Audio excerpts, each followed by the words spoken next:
Hey everyone, hope you're doing great. Welcome back to my channel.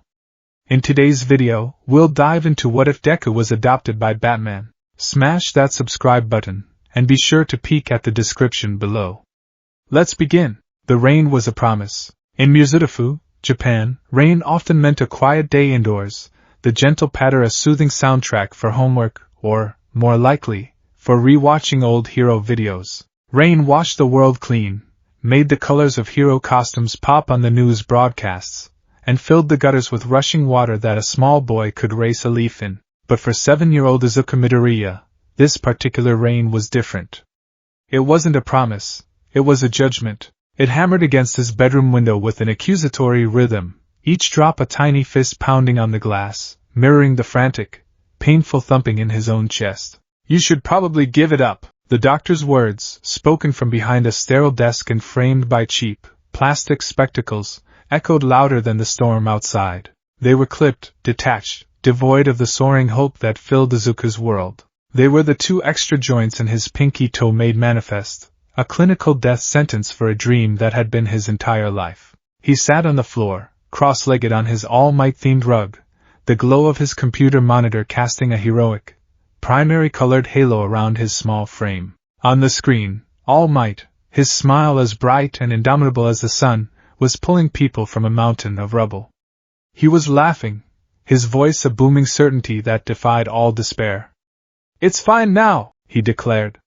"Why?" "Because I am here." Izuku's bottom lip trembled. A fresh wave of tears welled, blurring the image of his idol into a shifting kaleidoscope of red, yellow, and blue. He'd watched this video 1,000 times. It was his scripture, his founding myth. It was the video that had planted the seed of his dream. And now, that seed had fallen on barren ground.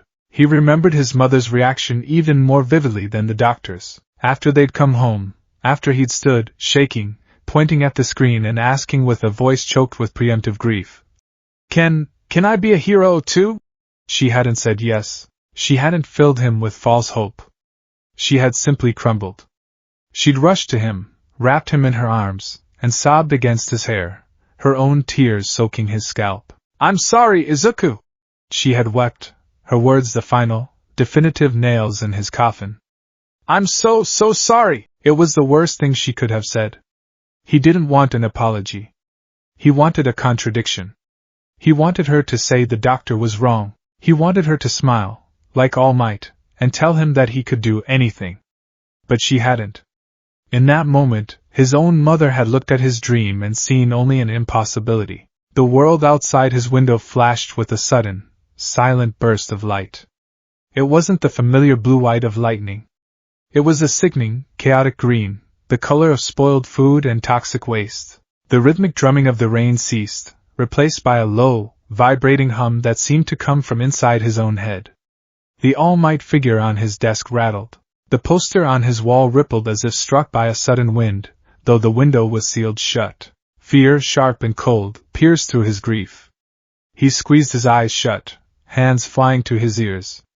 The hum escalated into a deafening roar, a sound like 1,000 televisions all tuned to a dead channel. A pressure built in the room, pushing in on him from all sides, squeezing the air from his lungs. It felt like the world was folding in on itself, and he was at the very center of the crease. He felt a lurch, a nauseating sensation of being pulled and stretched, like taffy. His bedroom, the comforting posters, the familiar rug, the glowing screen, dissolved into a vortex of emerald light and screaming sound. He saw impossible shapes, geometric patterns that broke the laws of physics, and felt a profound, bone-deep cold that had nothing to do with temperature. He was untethered, a ship without an anchor in a sea of cosmic chaos. His last conscious thought was a silent, desperate cry for his mom. Then, as suddenly as it began, it was over. The roar ceased, replaced by the relentless, percussive sound of water striking pavement. The pressure vanished, and he was falling, tumbling for a split second before landing with a painful splash in a puddle of frigid, filthy water. For a moment, he just lay there, the shock a physical blow. His cheek was pressed against rough, gritty asphalt. The water soaking through his thin shirt was icy and smelled foul, a putrid cocktail of garbage, stagnant water, and something acrid and chemical. He pushed himself up, his small hands scraping against the ground. He was gasping, his lungs burning. He was in an alley. It was nothing like the clean, well-lit streets of his neighborhood. This place was a canyon of crumbling brick and rusted metal. Towering, skeletal fire escapes clung to the sides of buildings that loomed over him, blocking out what little light the storm-choked sky offered. The rain wasn't cleansing here.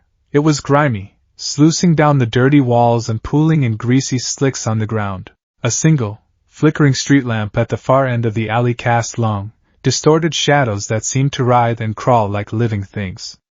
The air was thick with the stench of urban decay. Panic seized him in its icy grip. "Oka-san?" he called out, his voice small and trembling, instantly swallowed by the sheer scale of the oppressive dark. "Mom?" There was no answer. Only the hiss of the rain and the distant, mournful wail of a siren that sounded different from the ones at home, deeper, more menacing. He scrambled to his feet, his knees weak. Where was he? This wasn't Mizurufu. It wasn't even Japan. The architecture was all wrong, too heavy, too ornate, too Gothic. The faded advertisements peeling from the brick walls were in a language he recognized from his English primers but couldn't fully comprehend in his panic state. He hugged himself, shivering violently from both cold and terror. He was alone. Utterly, completely alone in a place that felt actively hostile, a predator's den waiting for its owner to return. Tears streamed down his face again, but these were not tears of grief. They were tears of pure, primal fear. His hand, searching for some comfort, brushed against something hard in his pocket. He fumbled, his numb fingers clumsy, and pulled it out. It was his limited edition All Might figurine, the Silver Age version. He must have shoved it in his pocket before the whatever it was happened. He clutched it so tightly his knuckles turned white. The plastic hero, with its permanent, fearless smile, was the only familiar thing in this entire terrifying world. It was a tiny, fragile anchor in a sea of unknown horrors. He took a hesitant step, then another, his worn sneakers squelching in the filthy water. He had to find someone. A policeman. A hero. Anyone. A sudden clatter from the far end of the alley made him freeze. Two figures emerged from the shadows, their silhouettes large and jagged under the sputtering lamp. They were arguing, their voices low and guttural, the English words sharp and angry. Hope warred with his fear. They were people. Maybe they could help. He took a half step forward, ready to call out, but then one of them shoved the other against the wall. There was a glint of metal. A knife. Izuka's blood ran cold. He flattened himself against the wet brick wall behind him, trying to melt into the shadows. These weren't helpers. These were villains. The kind heroes fought on TV, but there were no cameras here, no cheering crowds. Just the grim, wet dark and the ugly reality of violence.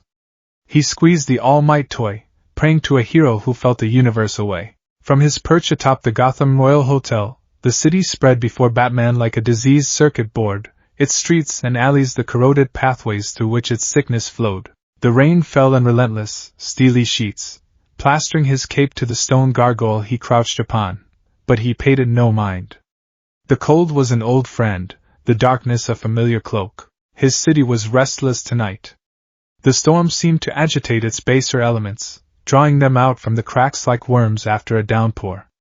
His calm crackled in his ear. "All quiet at the docks, B," came Nightwing's voice, cheerful despite the weather. "Black Mask's boys must be afraid of getting their pompadours wet. Stay vigilant." Batman grunted, his voice a low growl filtered through his cowl's modulator. His gaze swept over the city, his mind a supercomputer processing a million data points at once. He noted the traffic patterns, the police radio chatter, the atmospheric pressure. Nothing was insignificant. He was about to direct Oracle to run a search on a new string of high-tech burglaries when his eyes caught a flicker of movement in the one place he always watched a little more closely. The one place that was a permanent, open wound in his own soul. Crime Alley. His grapple fired with a near-silent hiss, and he swung from the gargoyle, a phantom of the night gliding through the rain-lashed canyons of his city. He moved with a brutal, practiced grace, a creature perfectly adapted to this urban jungle. He landed without a sound on a rooftop overlooking the infamous alley, melting into the shadow of a water tower. His cowl's lenses zoomed in, thermal vision activating. 2 heat signatures, adults, agitated. Their body language screamed confrontation. He saw the glint of steel. A petty squabble over territory or spoils, most likely. The kind of pointless violence that had birthed him in this very alley decades ago. He prepared to descend, to be the sudden, terrifying resolution to their pathetic conflict. But then his sensors picked up something else. A 3rd heat signature. It was small, child-sized, huddled against the opposite wall, almost completely obscured by a dumpster. It was trying to be invisible, its temperature dropping from fear and cold. A child. In Crime Alley. At this hour. In this storm. A cold, familiar dread, far colder than the rain, settled in his gut. The 2 thugs were a problem to be solved, but the child was an anomaly that resonated with the deepest parts of his own history. He didn't wait.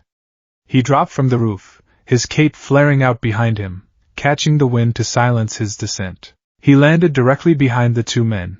A whisper of displaced air and the faintest thud of armored boots on wet concrete. One of them must have sensed him, a primal instinct kicking in. He turned, his eyes widening in stark terror, as he saw the shape that had coalesced from the storm itself. He never finished the word. Batman's movements were a blur of violent efficiency. A precise strike to the man's brachial nerve sent the knife clattering to the ground. A sweeping leg kick took the second man off his feet. Within 3 seconds both were unconscious, their petty drama concluded. He left them for the GCPD patrol he'd already anonymously tipped off. They were not his priority. He turned his attention to the other side of the alley. The small heat signature was still there, impossibly still. He approached slowly, deliberately making his footsteps audible now. He didn't want to startle the child more than necessary. As he drew closer, his tactical mind catalogued the details. Male. Approximately 6 or 7 years old. Dressed in a thin shirt and pants, completely inadequate for the weather. Signs of malnourishment, or perhaps just the gauntness of extreme stress. No obvious injuries, save for a few scrapes. He rounded the dumpster, and finally saw him clearly. The boy was pressed so hard against the brick he seemed to be trying to phase through it.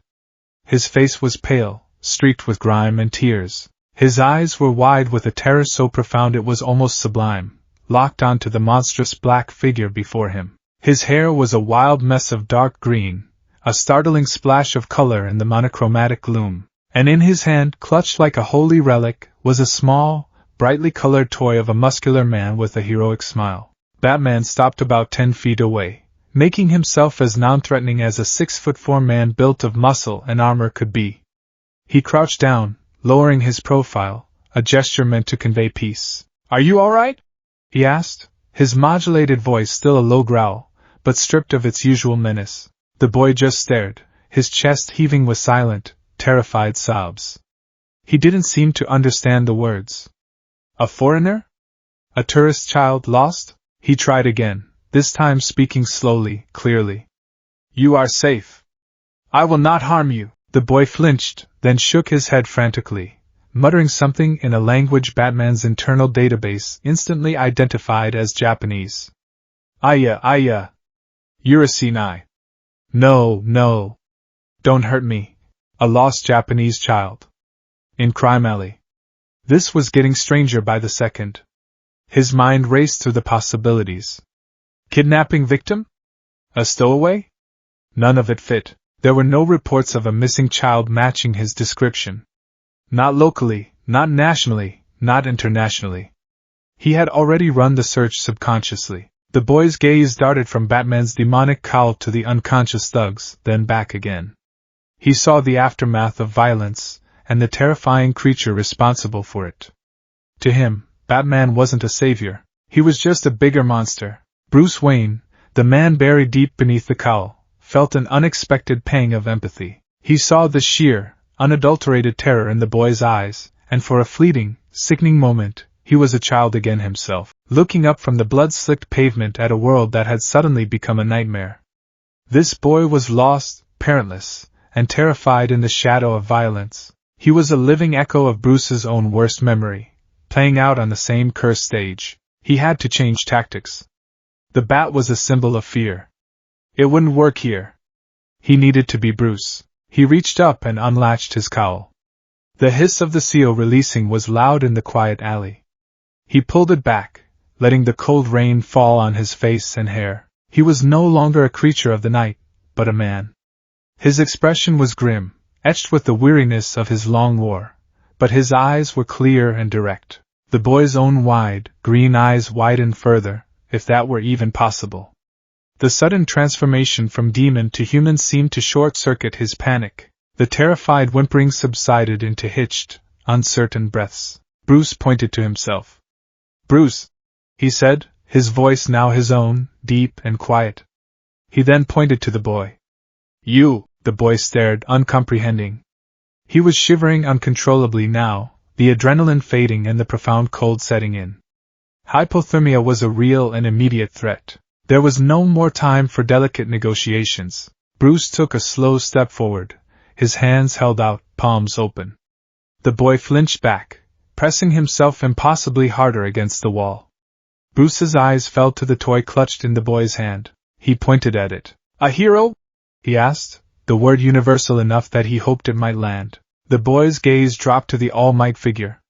His grip tightened, a protective, instinctual gesture. He gave a tiny, almost imperceptible nod. A flicker of understanding. A flicker of trust. It was enough. "Come," Bruce said softly. "It's cold. I can help." He didn't know if the boy understood the words, but he hoped he understood the tone. He held out a hand. For a long moment, the boy hesitated. He looked at the outstretched hand, then at the man's face, then back at the grim, terrifying alley. This man had defeated the villains. This man had taken off his scary mask. And his eyes, they weren't cruel. They were sad. With a final, shuddering breath, the little boy took a single, shuffling step forward and placed his small, freezing hand into Bruce's large, gloved one. The contact was a jolt to them both. For Bruce, it was the shocking fragility of the child. For Izuku, it was the first moment of warmth and security he had felt since his world had been torn apart. Bruce gently wrapped his fingers around the boy's hand and led him away from the wall. He draped a section of his heavy, insulated cape over the boy's shivering shoulders. It was absurdly large, dragging on the ground, but it immediately shielded him from the worst of the rain and wind. He led the boy toward the mouth of the alley, toward the street where he had hidden his own transport. The child stumbled along beside him, still clutching his hero toy, a tiny, lost soul in the shadow of the bat. As they left the cursed pavement of Crime Alley behind, Bruce Wayne made a silent vow. This child, who had appeared like a ghost from his own past, would not suffer the same fate he had. He didn't know who he was or where he had come from, but for tonight, he was under the protection of the Batman.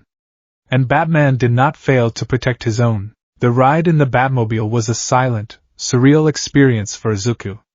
He was strapped into a passenger seat that felt more like a pilot's cockpit, surrounded by glowing screens and complex machinery he couldn't begin to understand. The vehicle didn't rumble like a normal car. It purred with a deep, powerful hum, and when it moved, the acceleration pressed him deep into the leather seat. Outside the armored windows, the city was a blur of neon and shadow, a river of light flowing through a concrete chasm. The sheer scale of it was breathtaking and terrifying. It made his home city look like a quiet little village. The man, Bruce, drove with an intense, silent focus, his hands sure on the strange steering mechanism. Izuku kept his eyes fixed on the all-might figure in his lap. It was his only point of reference, the one thing that still connected him to the world he knew. He felt a profound sense of dislocation, as if he were in a dream from which he couldn't wake up. Their journey ended not at a house, but at a cliff face hidden in a forest miles outside the city. A section of the rock wall slid away, revealing a dark tunnel. Bruce drove the car inside, and the stone door sealed behind them, plunging them into momentary darkness before emergency lights flickered on, illuminating a long, rough-hewn tunnel. They emerged into a place that shattered Izuku's remaining sense of reality. It was a cave. A colossal, cavernous space that was part natural wonder, part high-tech command center. A giant waterfall cascaded down one wall, its roar filling the space. Platforms of metal and concrete were built into the rock, holding an array of vast computer monitors, scientific equipment, and vehicles that looked even more advanced than the one they were in. And in the background, and possibly, stood a giant Lincoln penny and a life-sized, snarling Tyrannosaurus Rex. Izuku's jaw dropped. His fear was momentarily overwhelmed by sheer, unadulterated awe. It was like a hero's secret base from one of his comic books, but real. As Bruce brought the car to a halt on a central platform, an elderly man in an impeccably tailored suit emerged from a passageway. He was tall and slender, with thinning white hair and a look of calm, unflappable dignity. He carried a first aid kit and a folded blanket. "I took the liberty of preparing for our guest, Master Bruce," the man said, his voice a smooth, cultured British accent. He didn't seem remotely surprised by the appearance of a soaked, terrified child in the middle of the night. His gaze fell on Izuku, and his stern expression softened into one of gentle concern. "Alfred, this is—" Bruce paused, looking at the boy. "I don't know who he is." Alfred approached the car as Bruce unbuckled Izuku. "That appears to be the least of his problems at the moment," the butler observed dryly. He knelt down so he was on eye level with the boy. "Hello there, young man. You seem to have had a rather dreadful evening. Let's get you out of those wet things, shall we?" He spoke to Izuku as if he understood every word, his tone so full of grandfatherly kindness that it transcended the language barrier. He helped Izuku out of the car, his touch gentle and sure. He draped the thick, warm blanket around his shoulders, replacing the heavy, intimidating cape. Izuku looked up at the old man, then at the intimidating figure of Bruce, who was now standing by the computer array, his back to them. This new man, Alfred, felt safe in a way Bruce did not. He radiated a calm authority that was soothing rather than frightening. Alfred led him away from the main platform, toward a smaller, more private medical bay. There, he helped Izuku out of his soaked, filthy clothes and wrapped him in a large, soft towel. He gently cleaned the scrapes on Izuku's hands and knees with an antiseptic wipe that barely stung, his movements efficient and practiced. He found a set of pajamas, plain, gray cotton, but soft and warm and smelling faintly of lavender, that were far too big for him but wonderfully comfortable. Finally, Alfred handed him a steaming mug. Izuku looked at it suspiciously. Alfred smiled, took a small sip himself to show it was safe, and then nudged it toward him again. Izuku took a tentative sip. It was hot chocolate, sweet and rich. The warmth spread from his mouth all the way down to his stomach, chasing away the last of the bone-deep chill. While Izuku sat on the edge of a medical cot, sipping his cocoa and feeling more human than he had in hours, he could hear the two men talking in low voices from across the cave. "No identification whatsoever, Alfred. No wallet, no tags on his clothing. His speech is Japanese, but he's not in any missing persons database, not even Interpol's." Bruce's voice was a low murmur, but it carried in the vast space. "And how, precisely, did a 7-year-old boy from Japan materialize in Crime Alley in the middle of a deluge without anyone noticing?" Alfred asked, his tone skeptical. "I don't know. When I found him, he was babbling about heroes. He had this." Izuku saw Bruce hold up his all-might figure, which he must have dropped in the car. He let out a small, involuntary cry. "Oromato!" Both men turned to look at him. Bruce walked over, his expression unreadable, and held out the figurine. Izuku snatched it back, hugging it to his chest. It was his last piece of home. Bruce looked at Alfred, a silent question passing between them. Alfred's expression was one of profound sympathy. "The boy is lost, alone, and terrified, Master Bruce. The particulars of his arrival can wait. For now, he is a child in need of shelter, and I dare say, a proper meal and a warm bed." Bruce stared at Izuku for a long time. His analytical mind was at war with the raw, undeniable emotion of the situation. Every instinct honed by years of paranoia and distrust screamed that this was a risk, a variable he couldn't control. The boy could be a plant, a trap, a Trojan horse designed to breach his sanctum, but his eyes told him something different. They saw a small child, clutching a symbol of hope in a world that had clearly shown him none. He saw the same shadows of trauma that haunted his own reflection. He saw the spectral image of another small boy, standing over the bodies of his parents, his world shattered in a heartbeat. He had built his entire life around ensuring no one else in his city would ever feel that way. How could he turn this child away? He made a decision. It was illogical, reckless, and went against a dozen of his own stringent protocols. But it felt, for the first time in a long time, fundamentally right. He walked over to the cot where Izuku was now struggling to keep his eyes open, the warmth, food, and emotional exhaustion finally catching up to him.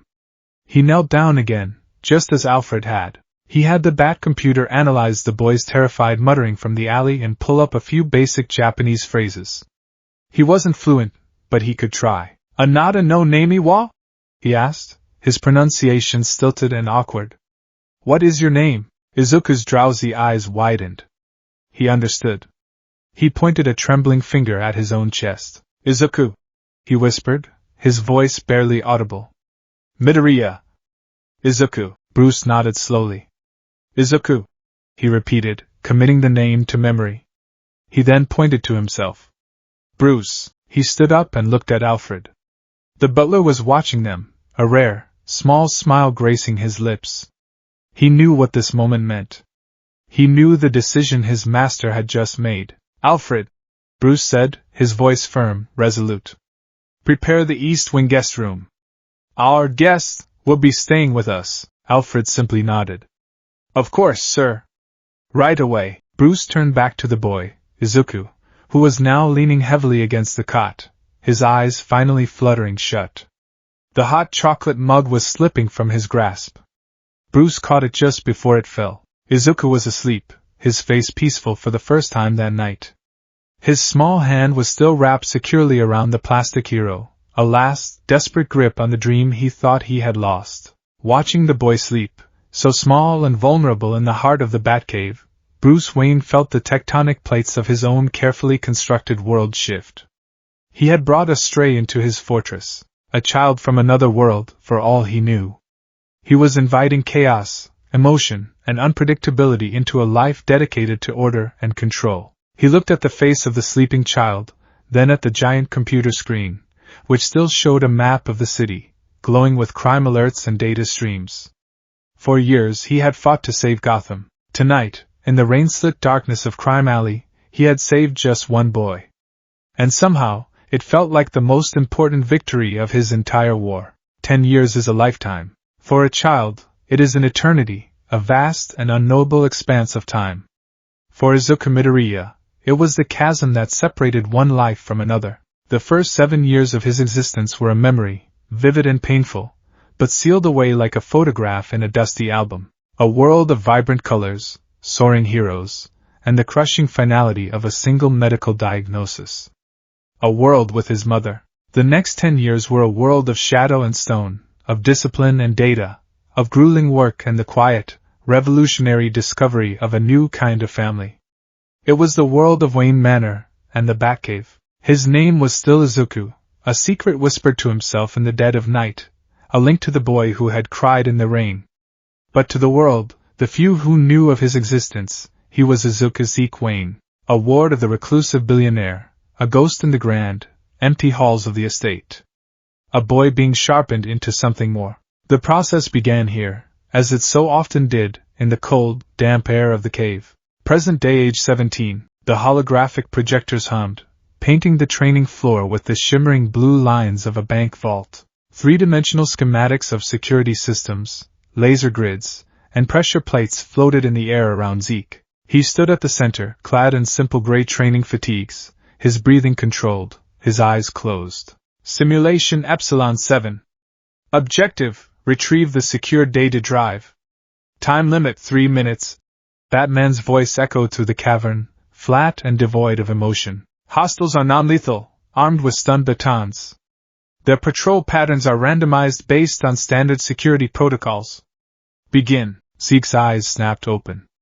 The world resolved into a river of information. The rhythmic hum of the laser emitters, the subtle pressure differential near the floor plates, the faint electromagnetic field from the vault's lock. He didn't just see the obstacles, he perceived the systems behind them. His muttering began, a habit Bruce had never been able to break, only refine.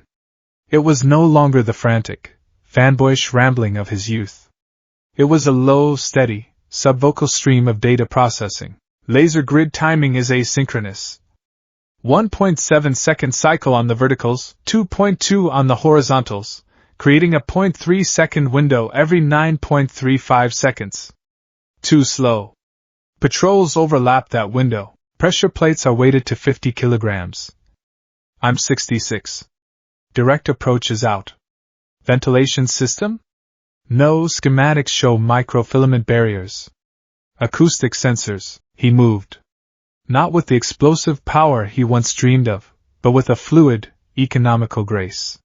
He flowed around the first laser beam, his body contorting in a way that seemed to defy his own skeleton. He used the support pillar as a screen, his movements timed perfectly to the simulated footsteps of a holographic guard. He was a ghost in the machine he was analyzing. This was his quirk. This was his power. Not super strength, but super analysis. A state Bruce had begrudgingly labeled his analysis flow. In this state, the world wasn't a collection of objects, but a network of interconnected systems to be understood and exploited. He reached the vault door, his fingers dancing over a holographic keypad. The code wasn't the challenge. The challenge was inputting it in the 4.7 seconds between the sweep of a motion sensor and the patrol route of the nearest guard. 2 minutes remaining. He was close. He could feel the familiar thrum of success. He'd run this simulation, or variations of it, 100 times. That was the trap. From a previously unseen ceiling hatch, a new figure dropped down. Holographic, but built on a different framework. Larger, faster, and not on any patrol route he had calculated. It was a random variable, a chaos element. It was Bruce's favorite teaching tool. Zeke reacted instantly, abandoning the keypad and twisting into a defensive stance. But his mind was still catching up. His analysis flow had been focused on the system, not on a sudden, illogical injection of brute force. The hostile guard lunged, its stun baton crackling with simulated energy. Zeke sidestepped, raising an arm to block and redirect, but his footing was compromised by his proximity to a pressure plate. He had two choices, both bad. Step back onto the plate and trigger a general alarm, failing the stealth objective. Or take the hit. He took the hit. The baton connected with his ribs, and though it carried no real charge, the simulation registered the impact. A piercing klaxon blared through the cave. The holographic world dissolved into a sea of crimson light. The words "mission failed" pulsing in the air. Zeke stood, breathing heavily, a hand pressed to his side where the phantom pain of the stun baton lingered. He had failed. Again. Batman emerged from the shadows of the command console, his footsteps silent on the metal platform. He loomed over the training area, his expression hidden by the cowl, his disappointment a palpable force in the cavern. "Report," Batman commanded. Zeke straightened up, his posture shifting from fighter to subordinate. "I prioritize the established system parameters over situational awareness. My analysis flow became a form of tunnel vision. I anticipated the predictable threats but failed to account for an illogical variable. The failure was not physical, it was analytical. I became complacent." There was a long, heavy silence, broken only by the drip of water from ancient stalactites. Zeke braced himself for the critique, for the litany of his failures. "Your post-failure analysis is improving," Batman stated, which was as close to a compliment as he was ever likely to give in this context. "But analysis after the fact is an autopsy. I need you to perform the diagnosis in the moment." "Run it again." Zeke nodded, his jaw tight with determination. "Yes, sir." This was his life now.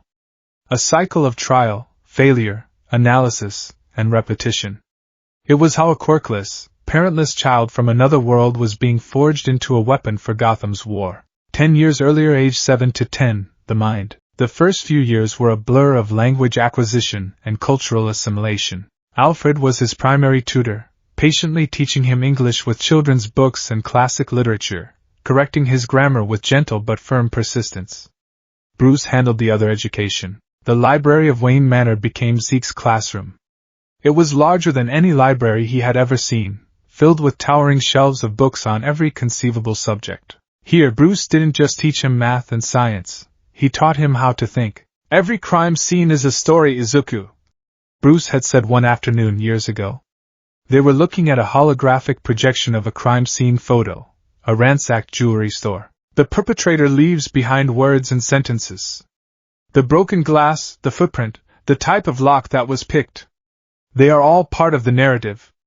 A detective's job is to read that story. He guided the 7-year-old's eyes. What do you see? Zeke, still struggling with the language, pointed. Broken glass, on inside. Correct. The window was broken from the outside, so the glass is on the inside. What else? Footprint, Zeke said, pointing to a muddy boot print on a white tile. Big, good. Now, look at the display cases. They were opened with a key, not forced. The expensive, large pieces are gone. The smaller, harder to trace gems are still there. The security guard was found unconscious, but the coroner's report says he was sedated with a fast-acting aerosol, not bludgeoned. What does this story tell you? Zeke squinted, his little brow furrowed in concentration. The muttering began then, a quiet, unconscious habit as he processed the information in his native Japanese. Keiji Jieru, Security Gato. Bruce waited patiently. He recognized the pattern, the intense, focused energy. It was the raw, unrefined version of his own deductive process. Finally Zeke looked up, his eyes bright with a dawning realization. He switched back to his fledgling English. Not one person. 2 people. Bruce raised an eyebrow. Explain. The footprint is big. A big man. But big man is messy. Zeke struggled for the word. Zatsu. Clumsy. He break glass. But the locks, the small gems, that is neat. Careful. 2 people, one for muscle, one for brain. A rare, almost imperceptible softening occurred in Bruce's features. He had presented the same case file to seasoned GCPD detectives, and it had taken them 2 days to reach the same conclusion. Correct, Bruce said. That is the beginning of analysis. From there, the training became more intense. Forensics, criminology, psychology, chemistry. Zeke's muttering, once a source of teasing in his old life, became his greatest tool. Bruce didn't try to stop it.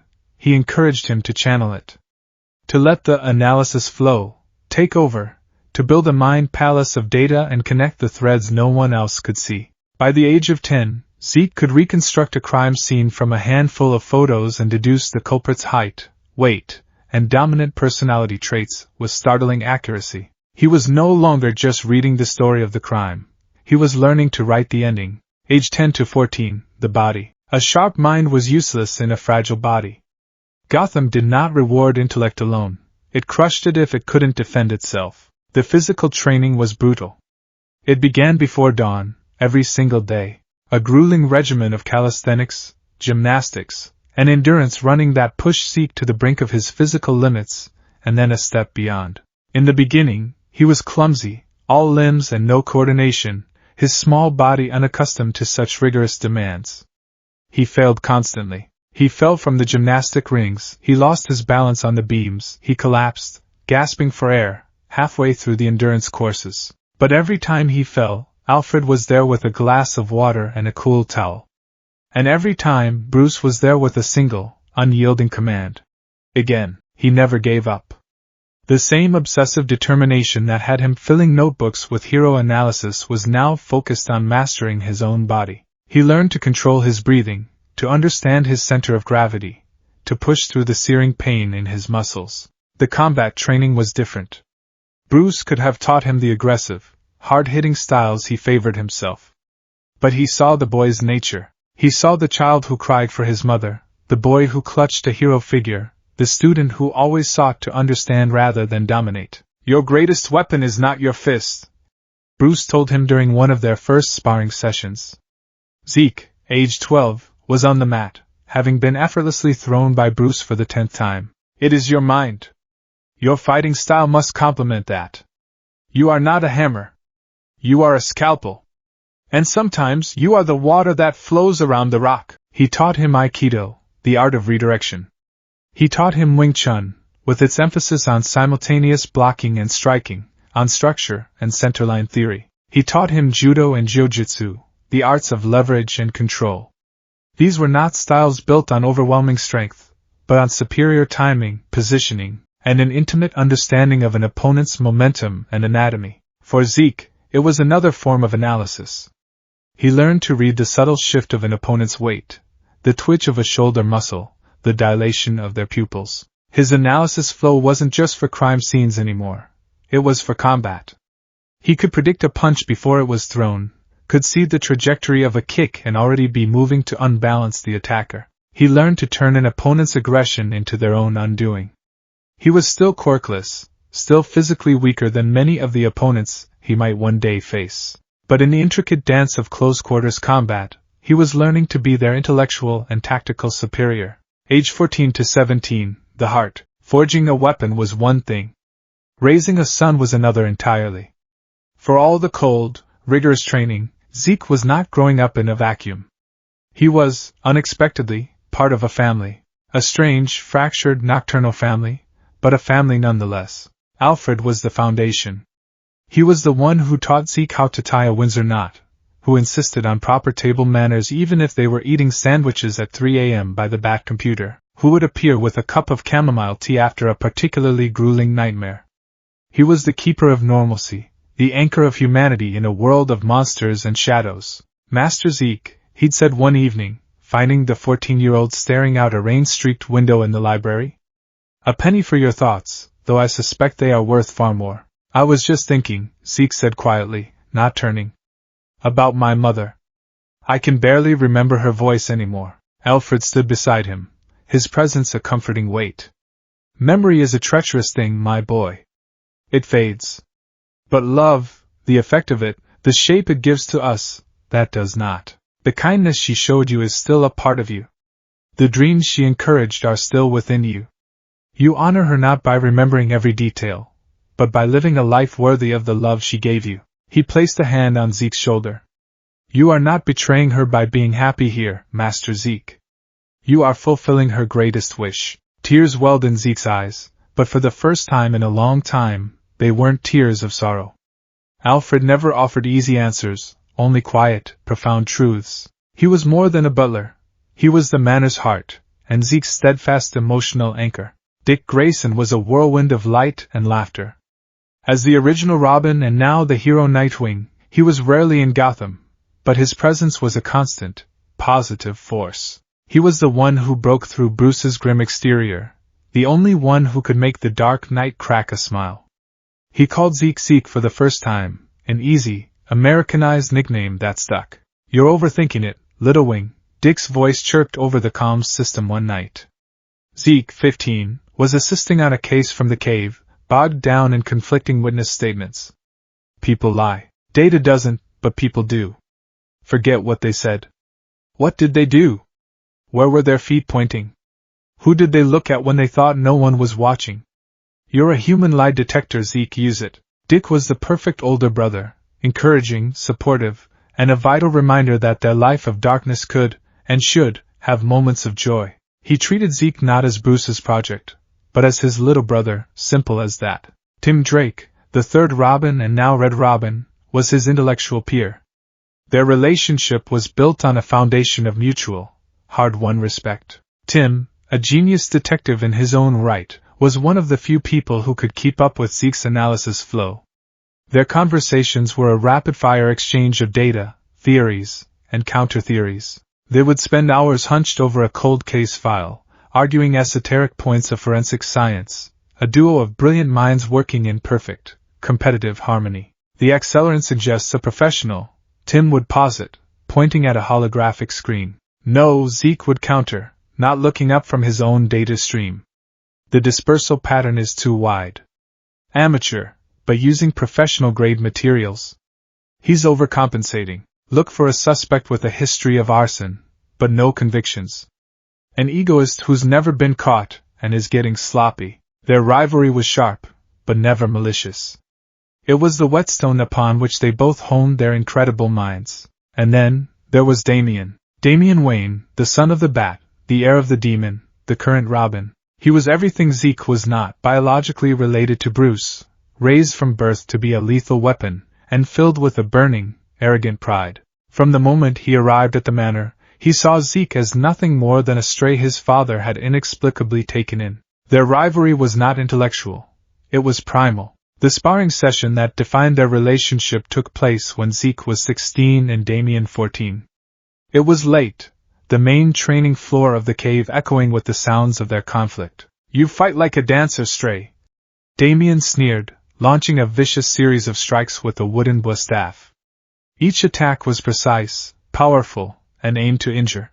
Zeke, unarmed, moved like water. He didn't block, he redirected. He used the flat of his palm to guide the staff's momentum, letting it whistle past his ear. He flowed under a swing, his feet shifting, maintaining his balance, his structure. He was a rock in a raging river, unmovable, letting the current break against him. "My goal is not to injure my sparring partner, Robin," Zeke replied, his voice calm, his breathing even. His analysis flow was active, tracking Damien's muscle contractions, predicting his every move. He favors his right side, telegraphs his thrusts with a slight shoulder dip, overcommits on his overhead swings, leaving his ribs exposed for 0.8 seconds. "You are a placeholder. A quirkless wonder my father took pity on," Damien snarled, his frustration mounting as his attacks failed to land. He spun, the staff a blur, aiming a sweeping low strike at Zeke's ankles. This time, Zeke didn't just evade.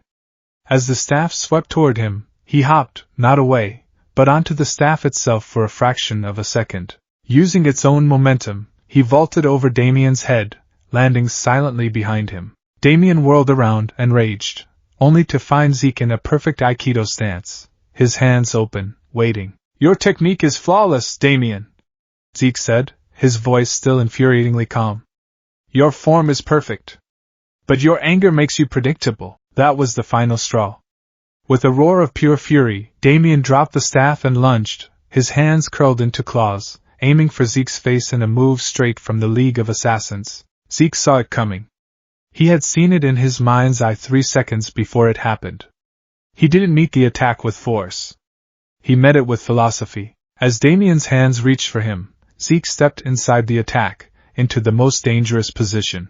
In one fluid motion, he deflected Damien's arms outward, used his hip to unbalance him, and wrapped an arm around his neck, sinking them both to the mat in a perfectly applied rear naked choke. It wasn't violent. It was control. Absolute, undeniable control. Damien thrashed, his rage giving him immense strength, but he was caught. Zeke held the choke hold, not crushing, but firm enough that Damien couldn't break it. He wasn't trying to hurt him or make him pass out. He was simply winning. "Yield," Zeke said, his voice a whisper in Damien's ear. Damien struggled for another few seconds, his pride warring with the growing lack of oxygen. Finally, with a choked, furious sound, he tapped the mat 3 times. Zeke released him instantly, scrambling back to give him space. Damien lay on the mat, gasping for air, his face a mask of humiliation and disbelief. He, the blood son, the heir of the demon's head, had been defeated by the quirkless Stray. And not just defeated, effortlessly neutralized. "How?" Damien choked out, glaring at him with pure hatred. Zeke stood, offering a hand to help him up. Damien slapped it away. "You see combat as a tool for destruction," Zeke explained, his tone not gloating, but analytical. "I see it as a system to be controlled. You want to break your opponent. I just want to make them stop. That's the difference." He had won the fight, but he had not won over Damien. From that day on, Damien's rivalry burned with a colder, more intense fire. He saw Zeke not just as an interloper, but as a genuine threat to his legacy. Their sparring had ended in a draw of philosophies, Damien's lethal precision versus Zeke's protective control. And in the heart of the Batcave, that was a fundamental, irreconcilable difference. Present day age 17, the crimson light of mission faded from the air. Zeke stood, rolling his shoulders, the phantom pain in his ribs already forgotten. He looked at the holographic controls, his mind already running the simulation again, correcting the flaw in his analysis. Bruce watched him from the console. He had seen the entire sequence, had been the one to deploy the random variable. He had seen Zeke's initial mastery, his moment of tunnel vision, his failure, and his immediate, correct self-assessment. The boy was not ready. Not yet. But he was closer than he had ever been. The weapon was nearly forged. But what about the sun? Later that night, long after the training was done and the cave was quiet save for the hum of the computers, Bruce found Zeke in the manor's kitchen. He was sitting at the large wooden island, a cup of tea in his hands, staring at the small, worn all-might figurine that always sat on the corner of his desk. He brought it down here sometimes, a silent communion with a life he'd left behind. Bruce leaned against the doorframe, out of his armor, dressed in a simple pair of sweatpants and a t-shirt. In the warm light of the kitchen, he was not Batman. He was just Bruce. "You still think about him?" Bruce said. It wasn't a question. Zeke looked up, startled, then nodded, his gaze returning to the plastic hero. "He was everything I wanted to be. A symbol. Someone who could save everyone with a smile. He made people feel safe just by showing up." He looked at his own hands, calloused and scarred from years of training. "That's not what we do. We work from the shadows. We use fear. We stop the bad things from happening, but we don't inspire hope. We're a necessary darkness." It was the core conflict of Zeke's existence, the one Bruce could never fully train out of him. The bright, optimistic soul of Izuku Midoriya was still alive and well inside the pragmatic, analytical mind of Zeke Wayne. "Hope is a luxury Gotham can't afford," Bruce said, his voice quiet. "It's a fragile thing, easily broken. We provide something more durable. We provide consequences. We provide order. Is that enough?" Zeke asked, his green eyes, so much like his mother's, searching Bruce's face. "To just be the consequence? To stop the fall but never teach anyone how to fly?" Bruce had no easy answer for that. It was a question he had asked himself in the dark, 1,000 times over. He walked over and sat down opposite the boy, a rare moment of unguarded stillness between them. 10 years ago, I found a lost child in an alley," Bruce said, his voice softer than Zeke had ever heard it.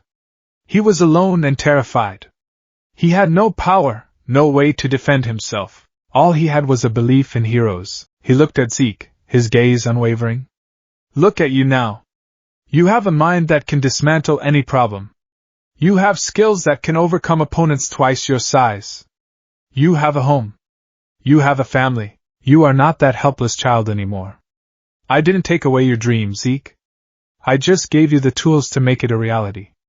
A different reality, but a real one." The calm in Bruce's ear, a small, nearly invisible device, chirped softly. He tapped it. Dick Grayson's cheerful face appeared on the screen of a nearby tablet. "Hey Bruce, hey Zeke. Just checking in. Heard you were running Ep7. Damien told me you almost had it," Dick said, winking. For all his animosity, Damien was a stickler for accurate reporting. "Almost isn't good enough," Zeke mumbled, but a small smile touched his lips. "Nah, it's progress, little brother. That's all that matters," Dick insisted. "Listen, I'm sending you some data on that smuggling ring I was tracking. Got a new lead. A possible meet going down tomorrow night at the Narrows shipyard. It's probably nothing, but could use a fresh set of eyes on the intel. Think you can handle a little recon analysis for your big bro?" Zeke's eyes lit up. This wasn't a simulation. This was real. His gaze flickered to Bruce, a silent question in his eyes. He was asking for permission. Bruce looked from the eager, hopeful face of the young man before him to the ever-present, smiling face of the plastic toy on the counter. He had forged a weapon. He had disciplined a mind and honed a body. But Alfred was right. He had also raised a son. And a son, eventually, has to leave the nest. He gave a single, slow nod. "Analyze the data. Give Nightwing your assessment. And then, get your suit ready." Zeke's breath hitched. His suit. The one they had been designing for a year, sitting in its case in the cave. He wasn't just going to analyze. He was going out. A slow, brilliant smile spread across Zeke's face. A smile so full of hope and determination it seemed to push back the shadows of the kitchen. It was a smile that Bruce hadn't seen in a very long time. It was the smile of Izuku Midoriya, finally ready to become a hero. Just not the one he had always imagined. The suit was waiting for him. It rested within a recessed, hermetically sealed alcove in the Batcave's armory, displayed not like a tool, but like a piece of ceremonial armor. For a full year, it had been a theoretical concept, a series of holographic blueprints and material stress tests. For the last 3 months, it had been a tangible object, an empty promise of a future he was beginning to doubt would ever arrive. Tonight the smoked plasteel hissed open, and the promise was being kept. Zeke stood before it, clad only in the thin, moisture-wicking undersuit, his heart a frantic drum against his ribs. It wasn't the black of Batman's armor or the aggressive red of Robin's. The primary color was a deep, slate gray, the color of whetstone at midnight. Woven into the micro-Kevlar weave were accents of a dark, muted green, the color of moss growing in shadow. It was a fusion of his two worlds, the grim pragmatism of Gotham and the faint, verdant echo of the name Midoriya.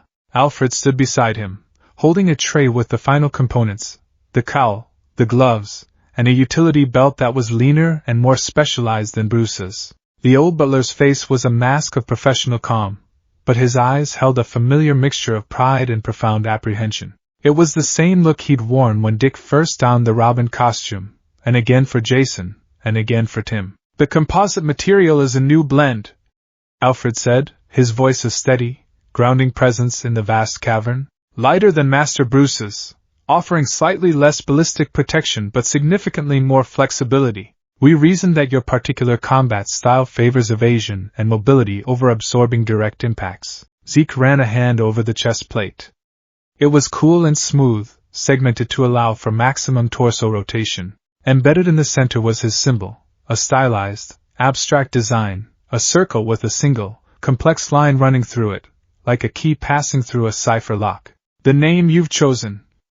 "Cipher," Alfred continued, picking up the cowl. "It's fitting. To decipher is to convert a coded message into intelligible language. It is what you do. You take the chaos of a crime and translate it into order." "I just thought it sounded cool," Zeke mumbled, a flash of his old, awkward self breaking through his disciplined composure. A rare, genuine smile touched Alfred's lips. "That, too, is a perfectly valid reason, Master Zeke. A little bit of theatricality is essential to the work." He held the cowl out. It was less demonic than Batman's, with shorter, swept-back ears that housed a sophisticated suite of audio dampeners and multispectrum listening devices. The lenses were a soft, glowing green. It is equipped with the latest sensory filters. It will allow you to isolate specific sounds in a chaotic environment and overlay thermal, sonar, and electromagnetic data onto your visual field, a direct feed to your analysis flow. Zeke took the cowl, the weight of it both literal and metaphorical. This was it. The final piece of the transformation. He was no longer just Zeke Wayne, the ward. He was becoming someone else. Something else. "I know what you are feeling," Alfred said softly, his gaze distant for a moment. "The breathless anticipation. The weight of expectation. The fear. I have seen it 4 times before. Each time is unique." He paused, his eyes meeting Zeke's. "Master Bruce has forged you into a remarkable weapon, of that there is no doubt. But do not forget the boy he raised, Zeke. Do not forget the young man who still keeps a hero on his desk. The weapon must have a conscience. The armor is meaningless without the heart that beats inside it." Zeke swallowed hard, the lump in his throat feeling as solid as a stone. He nodded, unable to form words. He pulled the cowl over his head. The world shifted. The ambient noise of the cave, the waterfall, the hum of the back computer, the distant flutter of bat wings, receded into a managed, layered soundscape. A heads-up display flickered to life in his peripheral vision, showing his own biometrics, the ambient temperature, and a chronometer. He was encased, sealed, transformed. He pulled on the gloves, the knuckles reinforced with a non-lethal ceramic composite. He clipped the utility belt around his waist, its magnetic pouches holding a curated selection of tools, smoke pellets, specialized batarangs designed for precision rather than impact, caltrips, a grapple launcher, and a multi-tool for bypassing electronic systems. He turned and looked at his reflection in the dark plasteel of the alcove. The figure that stared back was a stranger. Taller, broader, a creature of gray and green shadows. He was a cipher, an enigma waiting to be solved. Cipher. It felt right. Footsteps, silent as a thought, announced Bruce's arrival. He was already in full costume, a looming mountain of black armor. He stood before Zeke, his white lenses seeming to bore right through him. Nightwing's intelligence suggests a transfer of illicit goods at the Gotham Narrows shipyard, Pier 12, at 0100 hours. Batman began, his voice the familiar, modulated growl. There was no ceremony, no good luck. Only the mission. The seller is a mid-level lieutenant in Black Mask's organization, a man named Leo the Gorilla Ganti. The buyer is unknown. Your objective is reconnaissance. You will find a concealed perch, observe, and identify all parties. You will record the transaction. You will analyze their hardware, numbers, and escape routes. You are a ghost. You are not there. Under no circumstances are you to engage. Is that clear, Crystal? Cipher replied, his own voice now filtered through his cowl's modulator, coming out a half-octave lower, eerily calm. If the situation escalates, you will withdraw and report. I will be monitoring from a mobile command post 2 blocks away. I will be the resolution, should one be required. You are my eyes and ears, nothing more. I understand, Zeke said. No, you think you understand, Batman corrected, his tone sharp as broken glass. You have trained for this in a controlled environment. The real world is chaotic. It does not follow the parameters of a simulation. Your greatest enemy tonight will not be Black Mask's thugs. It will be your own impulses. Your feelings. They are a liability. Suppress them. Stick to the mission. He turned, his cape sweeping out behind him. Let's go. The drive to the Narrows was tense and silent. This time, Zeke was not a passenger in the Batmobile. He was on his own ride, a sleek, dark green motorcycle Bruce had dubbed the Cipher Cycle. It was an extension of his suit, light, fast, and whisper quiet, running on a custom electric engine. He followed the Batmobile's dark shape, a satellite in orbit around a black hole, until Bruce peeled off, melting into the urban labyrinth. A final calm click echoed in his ear. You're on your own.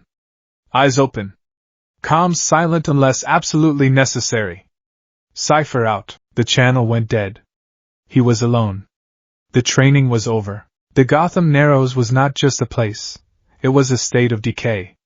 It was the part of the city that had been forgotten by progress, left to rot and fester. The air here was different, heavy with the metallic tang of rust and the brackish, polluted stench of the Gotham River. Buildings sagged against each other for support, their windows like vacant eyes. The few streetlights that worked cast a jaundiced, flickering glow on streets slick with a permanent film of grime. Zeke parked the cycle in a condemned parking garage 3 blocks from the pier, the electric engine whining down into silence. From here, he would proceed on foot.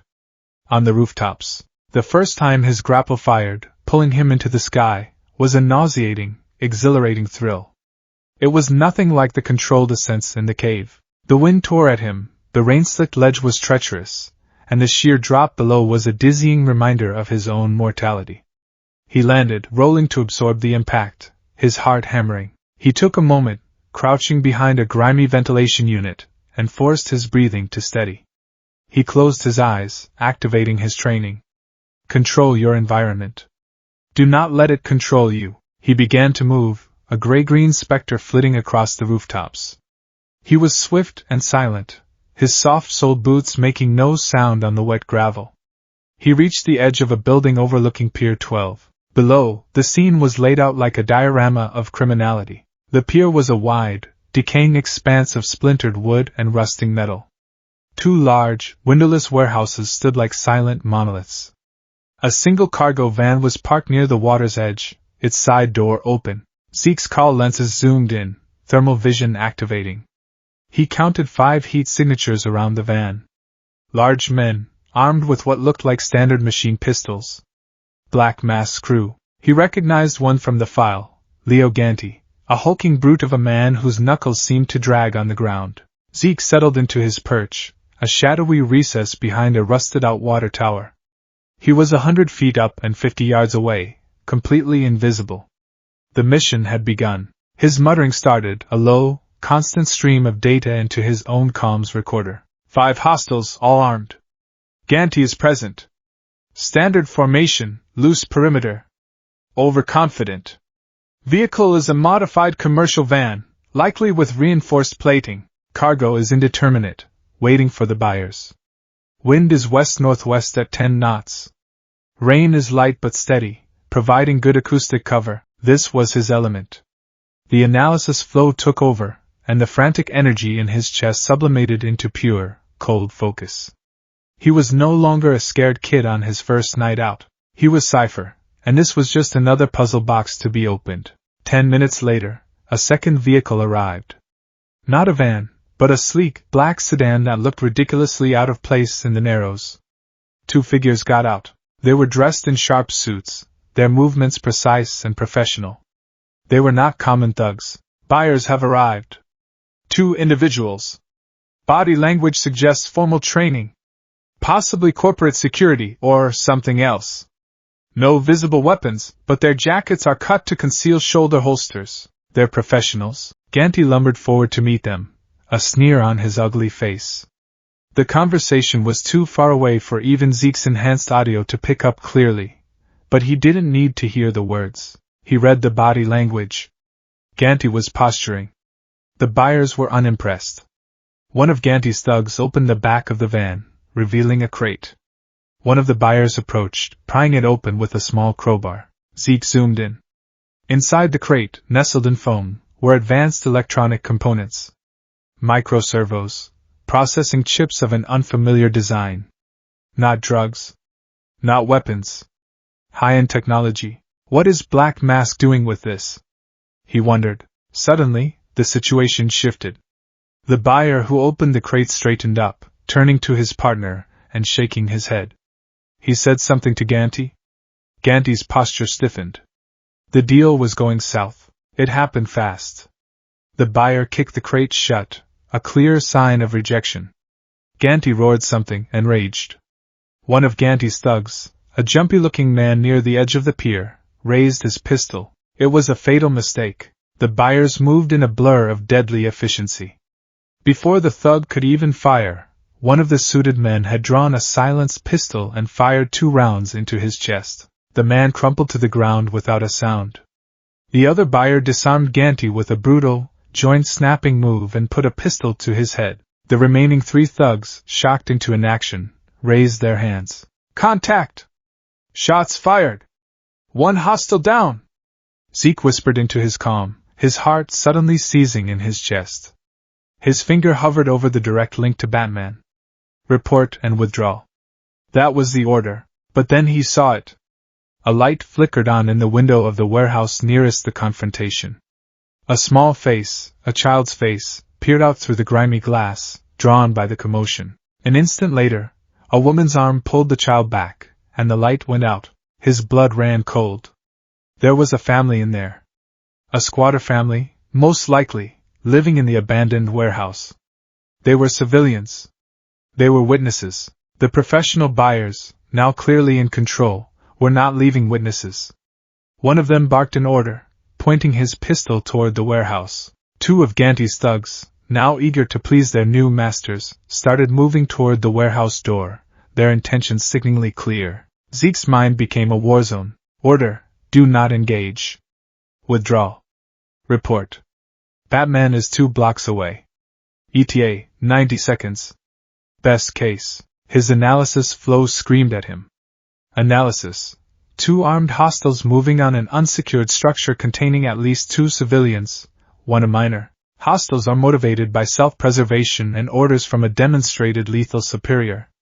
Probability of civilian casualties before Batman's arrival, 78%. No higher. 85%. They won't hesitate. The face of the little girl in the window flashed in his mind. Pale. Terrified. It was the face of the boy in Crime Alley. It was his own face. Alfred's words echoed in his memory. The armor is meaningless without the heart that beats inside it. He had to act. But how? He couldn't fight 5 armed men head-on. He wasn't Batman. He wasn't a hammer. You are a scalpel, Bruce had said. You are the water that flows around the rock. His eyes darted across the pier, his mind processing the environment not as a location, but as a weapons system. The rusty crane hanging over the pier's edge, its support cable is frayed. the large stack of empty, resonant steel barrels near the warehouse, the faulty electrical junction box on a nearby pole, sparking intermittently in the rain, the piles of discarded cargo netting and loose pipes. A plan coalesced, a desperate, brilliant, and incredibly risky sequence of events. It was a symphony of chaos. And he would be the conductor. Probability of success: 40%. Probability of his own injury: 60%. Probability of the family surviving if he did nothing: near zero. He made the choice. He didn't activate his calm to Batman. There was no time for argument or debate. He just moved. His first action was silent and precise. He aimed his grapple launcher not at a building, but at the sparking junction box on the telephone pole. He didn't fire the hook, just the cable. The metal tip made contact. A shower of brilliant blue-white sparks erupted, and the entire pier was plunged into absolute darkness as the mains circuit breaker blew. Panic erupted below. Shouts, curses. The element of surprise was now his. Under the cover of the sudden blackness, he fired his main grapple, swinging down from his perch. He landed silently on the roof of the warehouse where the family was hiding. From his belt, he pulled 2 smoke pellets and dropped them into the center of the group of thugs below. Thick, acrid smoke instantly billowed out, reducing visibility to zero, adding chemical confusion to the sensory deprivation. Now for the noise. He scurried to the edge of the roof, his eyes, protected by the cowl's enhanced lenses, cutting through the smoke and darkness. He located the massive, rusty crane hook hanging precariously over the water. He took aim with a specialized batarang, one with a sharpened edge. He didn't aim for the hook itself, but for the frayed section of steel cable holding it. The batarang flew true, a gray blur in the dark. It struck the cable, severing the last few rusted strands. With a deafening groan of tortured metal, the multi-ton hook plummeted, not into the group of thugs, but into the water 20 feet away from them. The resulting splash was like a bomb going off, a colossal geyser of filthy river water that soaked everyone and everything, the sound echoing like a thunderclap across the Narrows. Chaos was total. The thugs were blind, deafened, and soaked. They fired their weapons blindly into the darkness, their bullets stitching harmless patterns in the night air. This was his window. He dropped from the roof, landing in a silent crouch by the warehouse door. He threw a handful of sharpened caltrops onto the wooden planks between the thugs and his position, cutting off their most direct path. He palmed the door. It was locked from the inside. "It's okay," he said, his modulated voice low and calm, trying to project it through the wood. "I'm here to help." "Open the door," a terrified sob from inside. A man's shaky voice. "Who are you? Go away, there's no time. They will kill you. I can get you out," he urged, his senses screaming that the thugs were starting to regroup. He heard the scrape of a bolt being drawn. The door cracked open. A man with a terrified, gaunt face peered out. Behind him, a woman clutched a little girl who couldn't be more than 5 years old. "Follow me. Stay low. Do not make a sound," Cipher commanded. He didn't wait for an answer. He ushered them out, pulling them into the deepest shadows along the warehouse wall. He led them away from the pier, toward a maze of shipping containers that would provide cover. One of the suited buyers, more disciplined than the rest, had recovered. He saw the fleeting shapes in the darkness, and raised his pistol. "There!" Cipher pushed the family behind a large container. He had one last trick. He'd seen the pile of loose pipes when he first analyzed the scene. He unslung his grapple, aimed at the top of the precarious pile, and fired. The hook snagged a pipe at the apex. He yanked. The entire pile, a ton of steel and rust, collapsed with an earth-shattering clang, rolling across the pier and cutting off the buyer's path. It was a final, deafening punctuation mark on his symphony. He guided the family through the labyrinth of containers until they reached the street on the far side of the block. "Go," he ordered them. "Don't stop running until you can't hear the water anymore." The father looked at the gray and green specter who had saved them, his mouth agape. What are you?" "A friend," Cipher said before melting back into the shadows.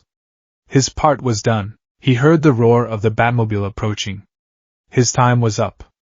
He sprinted, his lungs burning, back toward his own hidden cycle, The mission a catastrophic success and an abysmal failure all at once.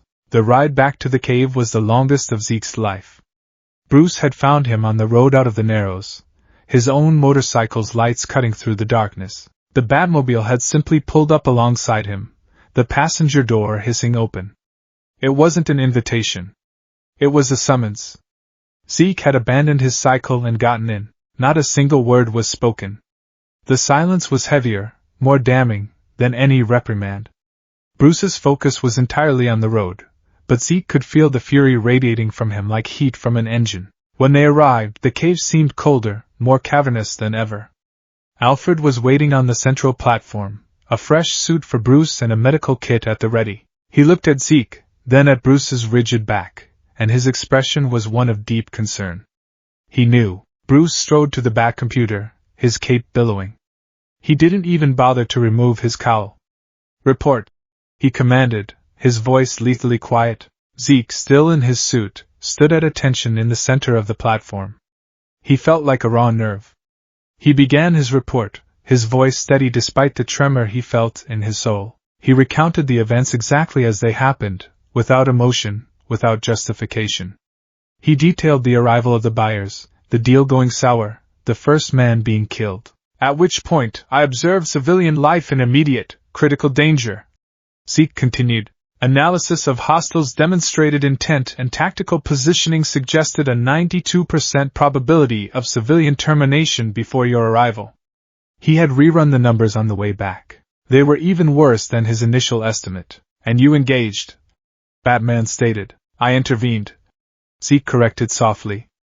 "My objective was not to engage the hostiles, but to extract the civilians. I created a series of environmental and sensory distractions to facilitate a non-confrontational extraction." "You disobeyed a direct order." "Yes.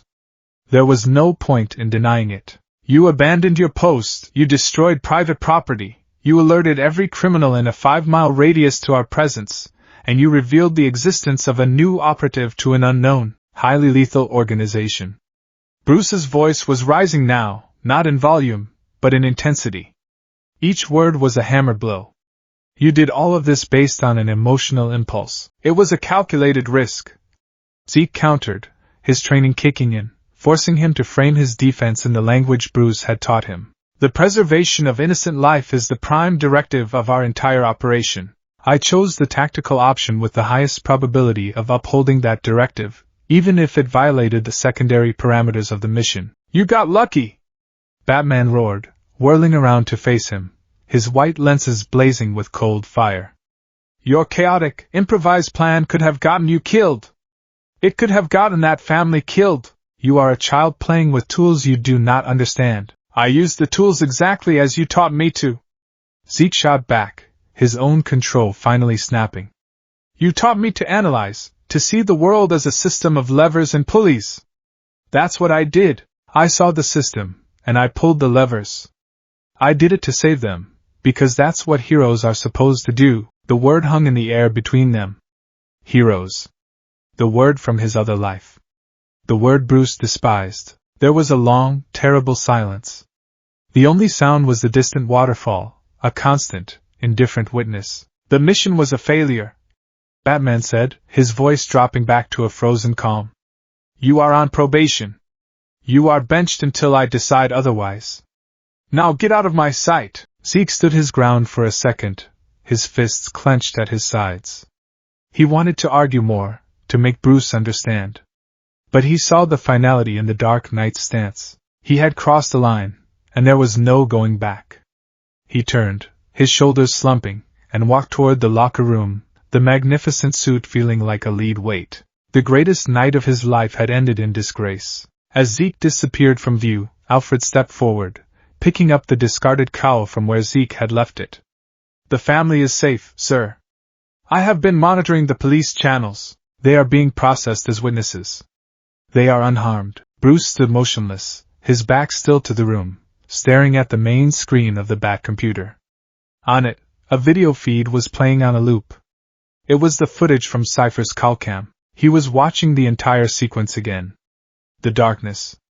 The smoke. The perfectly aimed batarang that brought down the crane hook. The final, brilliant move of collapsing the pile of pipes. It was chaotic, insubordinate, and reckless. It was also perfectly executed. He watched as the small, gray and green figure guided the terrified family into the shadows, placing his own body between them and the danger. He heard the quiet, firm reassurance in Cipher's voice. Alfred waited. He had seen this before, too.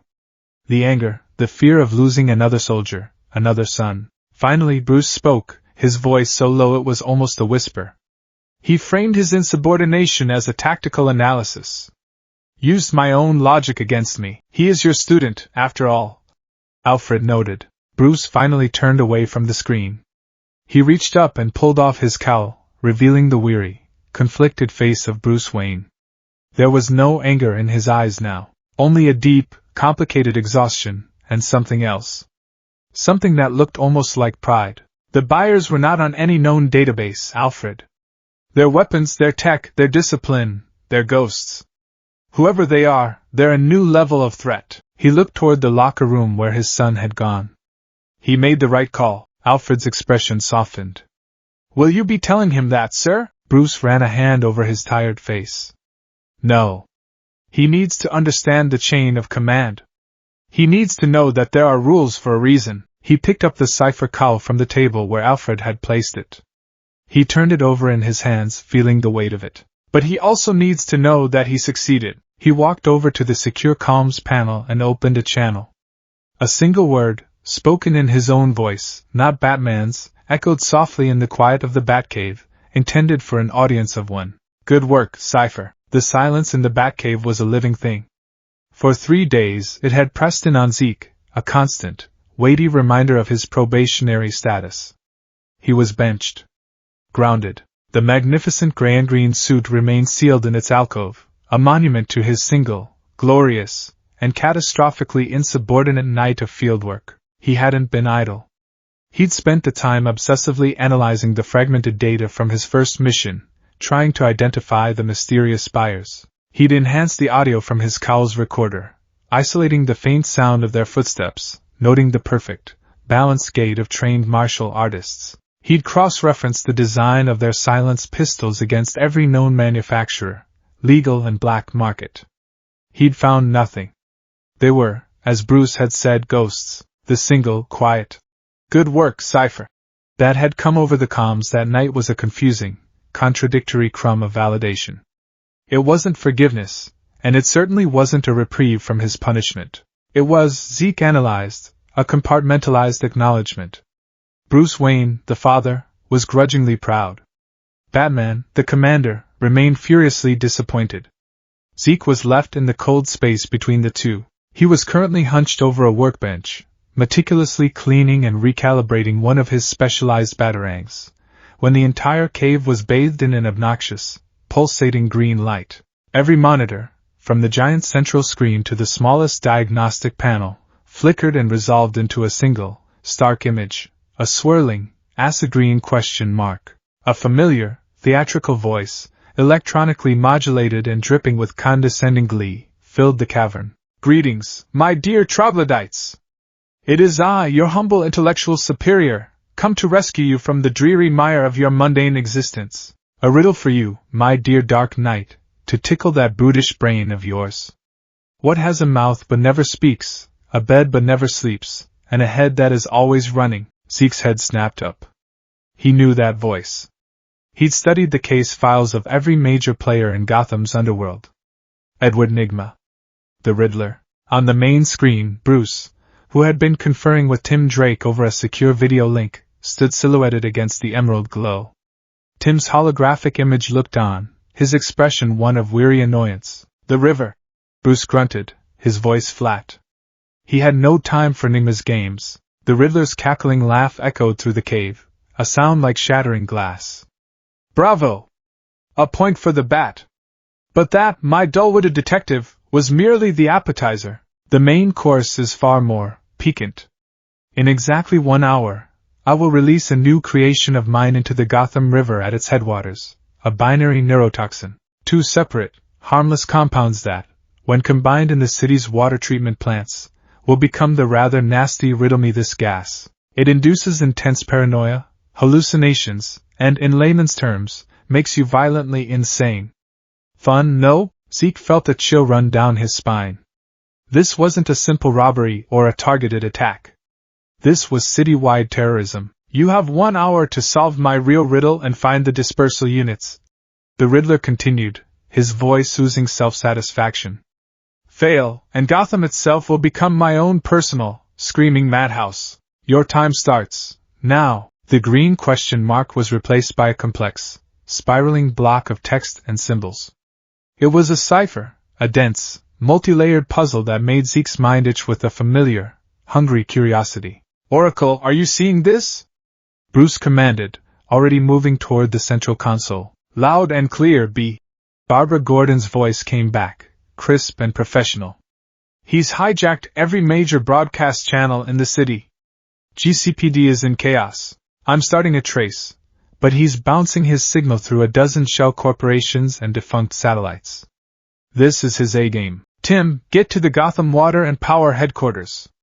We need a physical presence there, someone who can coordinate with their engineers to shut down the intake valves if we can't stop this at the source, Bruce ordered. On my way, Tim's hologram said, giving a curt nod before vanishing. Bruce's attention was now fully on the screen.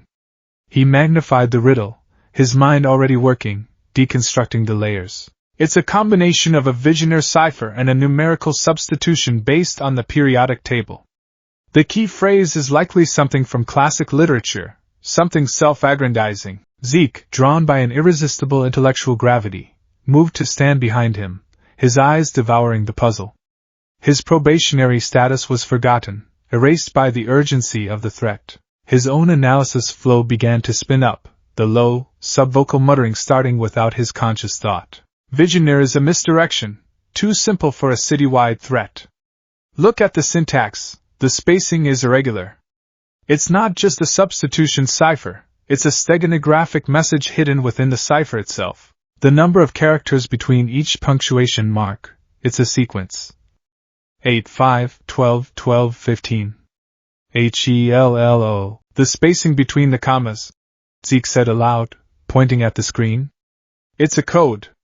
HELLOWRLD. A classic programmer's joke. It's not a key phrase for the Visionaire cipher. It's the password to a secondary file hidden in the broadcast signal's data stream. Bruce and Barbara were silent for a moment. Bruce's gauntlet fingers flew across the keyboard, isolating the signal's raw data, searching for an encrypted file. He found it. He entered the password. A new window opened, revealing not an answer, but another riddle. This one was a map of Gotham, overlaid with a series of constellations. He's good, Barbara admitted over the comms, a grudging respect in her tone. Layering puzzles. He's trying to bog us down. He's not just trying to bog us down, Zeke murmured, his eyes tracing the star charts. He's showing off. This isn't about the toxin. It's about proving he's smarter than us. His ego is the real weapon here. Bruce shot him a sharp look. It wasn't a look of annoyance, but of evaluation. He gave a curt nod. Keep talking. What do you see? The quiet permission was all Zeke needed. He stepped forward, taking a position next to Bruce at the console, an equal in this digital war. The constellations are all from Greek mythology, figures who were punished for their pride. Icarus, Arachne, Prometheus. He's projecting. He sees you as Zeus, the tyrant king, and himself as the clever mortal who will outwit the gods. Poetic but not helpful, Bruce grunted, cross-referencing the star locations with city landmarks. The stars correspond to the locations of his previous major crimes: the Gotham Museum, City Hall, the Diamond Exchange. It's a connect-the-dots puzzle, Zeke said, his fingers flying across a secondary touchscreen, tracing a line between the points. But the shape, it doesn't make sense. It's just a jagged mess. Maybe it's not a two-dimensional shape, Barbara suggested. What if you factor in altitude? The robbery at the Gothcorp Tower was on the 50th floor. Zeke immediately began inputting the data, building a three-dimensional model of the Riddler's crime history. The jagged line resolved into a new shape, a complex geometric solid. He rotated it, looking for a pattern, a clue, anything. But it was still just an abstract sculpture of his ego. 45 minutes remaining, Oracle announced, her voice tight. The pressure was immense.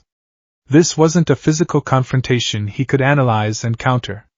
This was a battle of pure intellect, fought on Nigma's home turf. While Bruce and Barbara focused on the hard data of the puzzle, Zeke took a different approach. He closed his eyes for a moment, shutting out the glowing green screen. He didn't try to solve the riddle, he tried to solve the riddler. Why this riddle? Why the constellations of pride? He's not just giving us a puzzle, he's telling a story about himself. The locations aren't just points on a map, they are memories. His greatest hits. He's forcing us to acknowledge his past triumphs. This isn't just a location cipher. It's a psychological profile. We're looking at it the wrong way, Zeke said, his eyes snapping open. We're looking at the puzzle. We need to look at the puzzle maker. What do all these locations have in common, besides being his crime scenes? High security, high profile, Bruce began. No, something more personal, Zeke insisted. He brought up the architectural blueprints for each building. They were all designed by the same man. Franklin Dancy, a celebrated Gotham architect from the 1920s. He was a known puzzle enthusiast. He built hidden rooms and secret passages into many of his buildings. Nigma is a student of Dancy's work, Barbara confirmed, her own keyboard clacking furiously. He wrote his college thesis on Dancy's use of architectural riddles. He's not just connecting the dots of his crimes. He's paying homage to his idol. And Dancy's final, unfinished project? Zeke asked, already knowing the answer as he typed the search query. The answer flashed on screen, a black and white photo of a grand, abandoned building. The old Gotham Observatory, Bruce read, his voice grim. On the cliffs overlooking the headwaters of the Gotham River, that's the location of the dispersal units, Zeke said, a surge of triumph running through him. Nightwing is closest, Bruce said, already issuing orders. I'm sending him the coordinates. But it feels too easy. It is, Zeke agreed. This was just the second layer. He gave us a solvable puzzle to prove how clever he is. He's toying with us. The real trap is at the observatory. 30 minutes, Oracle's voice reminded them. Nightwing's calm feed crackled to life, showing a first-person view from his mask's camera. He was inside the observatory's main dome, the massive, antique telescope pointing at the sky like a silent cannon. I'm in B. Dick's voice came through, panting slightly. Place is a mess, but I've found the devices. 2 of them, on either side of the telescope's mounting. They look like aerosolizers hooked up to large chemical tanks. On the screen in the Batcave, Zeke could see them. 2 sleek, metallic canisters with a network of tubes and a timer. The timer read, 25:14. Each one has a keypad and a screen, Nightwing reported. And you guessed it, another riddle. 2 new puzzles flashed onto the main monitor in the cave, transmitted from Nightwing's camera. They were different, yet connected. Riddle A. I have cities, but no houses. I have mountains, but no trees.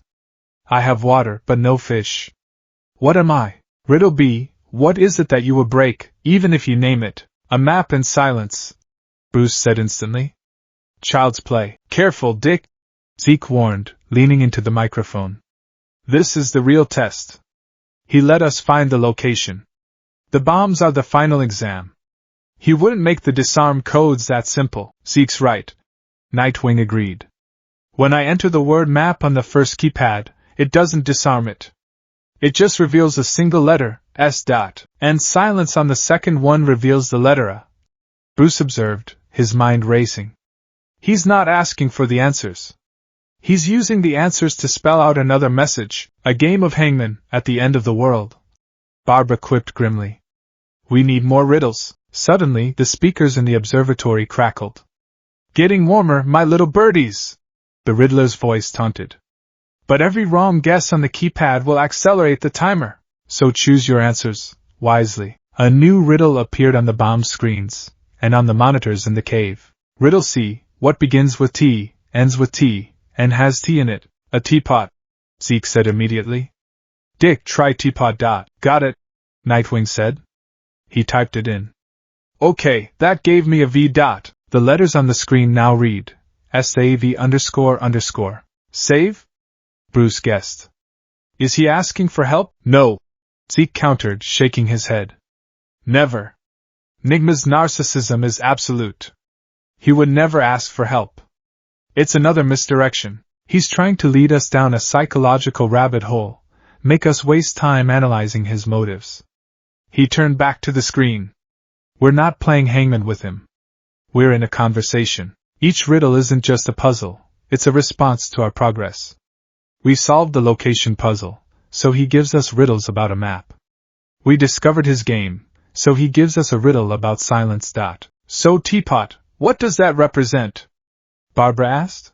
Zeke's eyes unfocused for a moment, his analysis flow connecting disparate data points. The teapot, the observatory, the architect Dancy. Dancy was British. He was famous for taking a tea break every day at 4 p.m., without fail. It's another homage. He's not talking to us. He's talking to the ghost of his idol. 20 minutes, Oracle said. The pressure was building. This was a battle being fought on a level that had nothing to do with physical force. It was pure semiotics, a duel of wits and psychology. And Zeke was thriving. The constant stream of information, the layers of meaning, the high stakes. It was like the most complex simulation imaginable, but the consequences were real. Another riddle flashed on the screen. Riddle D. I have no voice, but I can tell you stories. I have a spine, but no bones. I am not alive, but I can be a dear friend. What am I? A book? Bruce said. Wait, Zeke interjected. Too simple again. What kind of book? We need to be specific. He's testing our knowledge of him. What's his favorite book? His file says he's obsessed with Homer's Odyssey, Barbara supplied. He sees his own intellectual journeys as epic voyages. Try Odyssey, Zeke said. Nightwing typed it in. Nope. Wrong guess. Timer just jumped ahead by 5 minutes. The clock on screen now read 12:34. A collective curse went through the Batcave. Damn it! Bruce slammed his fist on the console. We're playing his game, and he's making the rules. Zeke stared at the screen, his mind racing. Why was Odyssey wrong? It fit the psychological profile perfectly. He was missing something. He pulled up Nigma's complete digital footprint, his library records, his university essays, his blog posts from before he became the Riddler. He wasn't looking for facts, he was looking for a pattern, a quirk, a tell. He found it in the metadata of an old, encrypted forum where Nigma used to post his own puzzles. A single setting, flagged in the code. He's a literalist. Zeke breathed, his eyes wide. A fanatical, obsessive literalist. It's in his old coding profiles. He believes the answer to a riddle must be contained within the riddle itself. Odyssey is external knowledge. It's not in the words of the riddle. He looked at the riddle again. I have no voice, but I can tell you stories. The answer is a book. Just a book. Try it, Dick, Bruce commanded. Nightwing typed it in. That worked. It gave me an E. SAVE, now what? The final riddle appeared. This one was different. It wasn't text. It was a single, complex musical notation. A 5-second melody. Riddle E, a haunting, 5-note sequence played through the speakers. A musical riddle? Barbara said, stunned. I'm running it through every database of classical and popular music. Nothing matches. It's not a known piece of music, Zeke said, his eyes closed, listening to the sequence on a loop. His muttering was a frantic buzz. A minor key, descending scale, 5 notes. F D C A G, it's a motif, but for what? He pulled up the blueprints of the observatory again, staring at the schematics for the main telescope. He saw the manufacturer's name, F.D.C. Astersons, Gotham. It's not a song, he said, his voice electric with discovery. It's an acronym. FDCS. F.D.C. Astor and Sons. The maker of the telescope. But the last note is a G, not an S. He looked closer at the blueprints, at the detailed schematic of the telescope's gears. There, stamped onto the main azimuth gear, was a single letter, G. The model number. The answer is the name of the company that built the telescope he's standing next to. Zeke yelled. FDC, Astersons, Model G. There's no ampersand on the keypad. Nightwing shouted back, his voice strained. And no space for model, the literalist, Zeke said, his mind making the final leap. He wouldn't use a symbol or a word that isn't on a standard keypad. He would spell it out. FDC Aster and Sons G. Try that. 7 minutes. Oracle warned. Nightwing's fingers flew across the keypad. The entire Batcave held its breath. On the comm feed, they saw the timer on the bomb flicker. Then, the red numbers were replaced by a single, green word, disarmed. A collective sigh of relief went through the cave. Both units are down. Nightwing confirmed, slumping against the telescope in exhaustion. That was too close. He played his whole hand, Bruce said, his attention already shifting. He's vulnerable. Where is he? Zeke didn't answer. His work wasn't done. The Riddler's final mistake wasn't the puzzle, it was the broadcast. He had initiated a digital conversation. And Zeke was about to have the last word. While everyone was focused on the bombs, Zeke had been running a background process, a piece of custom code he'd been developing in his downtime.